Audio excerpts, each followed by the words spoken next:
Nah kalau kemudian Mas Anies dibagikan sebagai simbol perubahan, apa yang perlu diubah? Kenapa? Karena pengusungnya itu adalah orang yang juga pernah berkuasa semua dan terlibat. Kita memberikan sanksi berat, pembebasan dan penghentian dari jabatannya pada mereka yang terlibat, kepada 6 pegawai, dan sanksi berat kepada 2 pegawai. Lalu sekalian yang saya hormati, ketika kita mulai bertugas di Jakarta, sebelum memulai transformasi, Jakarta punya banyak sekali tantangan. Kita semua tahu, tantangannya bukan tantangan baru, itu tantangan lintas waktu. Apa saja?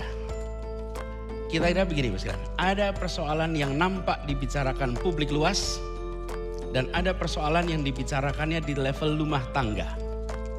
Percakapan keluarga-keluarga yang dibahas level publik luas, misalnya kemacetan yang tinggi, kemudian ada ketimpangan, ada segregasi sosial, ada juga kota yang masalah polusinya, masalah banjirnya, masalah lingkungan hidupnya luar biasa. Lihat soal kemacetan, kita punya motor 13 juta, mobil 3,5 juta, penduduknya 11 juta. Oke. Itu fantastis. Asumsikan misalnya 5 juta itu sudah pindah tempat lain. Maka 11 juta kendaraan bermotor, 11 juta penduduk. Angka yang luar biasa. Ini problem yang nampak. Yang kedua adalah problem yang dirasakan oleh masyarakat. Apa yang senyatanya keluarga-keluarga rasakan di Jakarta? Kalau ditanya warga Jakarta pasti bicara nomor 1, biaya hidup. Soal kesehatan, soal pendidikan, mengenai lapangan kerja. Ini 4 hal yang selalu dibicarakan oleh keluarga-keluarga di Jakarta. Kita ketika bertugas di Jakarta tidak bisa hanya mengambil, oh kami mau ambil persoalan yang ramai dibicarakan publik. Oke? Sementara yang dihadapi masyarakat lewat, tidak. Dua-duanya harus dihadapi, dua-duanya harus diselesaikan. Nah melihat ini semua, kalau kita bila lihat apa yang kita lakukan, kita tidak mau simptomatik. Simptomatik itu artinya mencoba menyembuhkan problem di gejalanya saja. Kita lihat apa akar masalahnya. Apa akar masalah sehingga terjadi. Kita lihat ada 3. 1, Jakarta ini dibangun dengan pendekatan car oriented development. Bukan 1-2 tahun, tapi berdekade-dekade. Dibangun dengan pendekatan berbasis kendaraan bermotor. Itulah pembangunan kita. Kemudian kita tidak secara serius menyiapkan akses terhadap layanan dasar. Layanan dasar ini betul-betul sesuatu yang sesungguhnya harus disiapkan di kota-kota. Apalagi kota sebesar Jakarta, mulai dari air, fasilitas komunikasi, kesehatan, pendidikan, itulah perumahan, inilah layanan dasar. Kemudian lingkungan hidup. Lingkungan hidup ini bukan hanya Indonesia, seluruh dunia. Kita mendekati pembangunan ekonomi tanpa memikirkan ekologi. Dua-duanya berasal dari akar kata yang sama. Oikos, nomos, oikos, logos. Tapi kita, saya ini gubernur, bukan pedagang yang lagi mau cari untung rugi. Saya dapat berapa, Anda dapat berapa, lalu kita negosiasi persentase. Tidak, saya ini gubernur, menjalankan perintah undang-undang, menjalankan semua peraturan pemerintah, dan menjaga kedaulatan Republik ini di setiap jengkal tanah yang ada di ibu kota. Jadi, mau Anda bayar 100% pun, saya tidak akan berikan tanah ini menjadi wilayah eksklusif. Tapi dibuka seperti juga kawasan yang lain.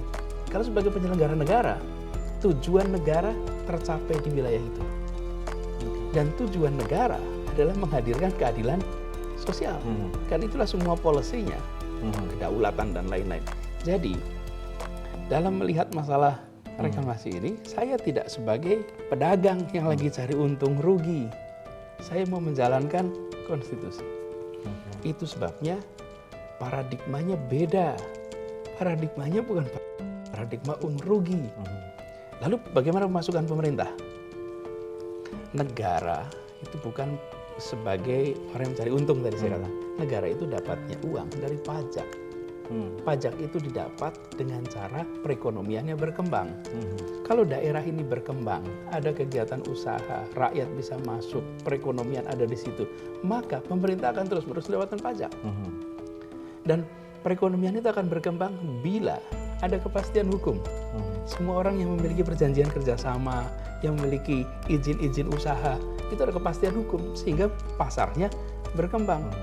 Kalau yang saya lakukan tadi menghancurkan, maka saya menghilangkan kepastian hukum. Kalau saya berdagang, maka saya berubah menjadi orang yang cari untung. Fungsi negara berubah. Gubernur secara resmi mencabut seluruh izin pulau-pulau reklamasi tersebut, sehingga kegiatan reklamasi di Jakarta bisa saya umumkan hari ini bahwa kegiatan reklamasi telah dihentikan. Reklamasi bagian dari sejarah, tapi bukan bagian dari masa depan Jakarta. Wilayah yang sudah terlanjur jadi, yang sudah selesai menjadi pulau, akan ditata mengikuti ketentuan yang ada. Tetapi seperti yang kita janjikan ketika pilkada kemarin, bahwa reklamasi dihentikan, hari ini kita tuntaskan. Ketiga 11 pulau tersebut adalah Pulau A, Pulau B, dan Pulau E yang izinnya dipegang oleh PT Kapuk Naga Indah.